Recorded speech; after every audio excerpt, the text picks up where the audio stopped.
Hello and welcome back to another top tip for your international business with us here at Ono.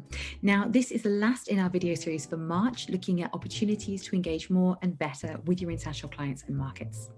Today, I want to touch on a really quite important point that we haven't looked at yet, thinking about who you need to be including in these conversations. So we've touched on different ways to communicate, how often you need to be communicating and which form of communication is going to be best. But today, I want to remind you to think very carefully about who you're including in those communication and conversations. So what we need to think about is the areas that we're working with. If they have a very strict hierarchy, you might need to be building up relationships with different people at different levels to make sure that you're finding the correct person with the correct authority to really engage in the conversations that you want.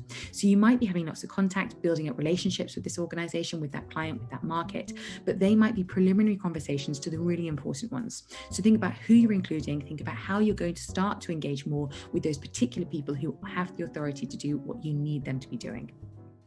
So I hope that looking back on the video series we've had for March, you can really think about how you can engage a lot more, and that's going to help you move forward with all of your international business. Thanks for being here. I'll come back again next week with a new series for April.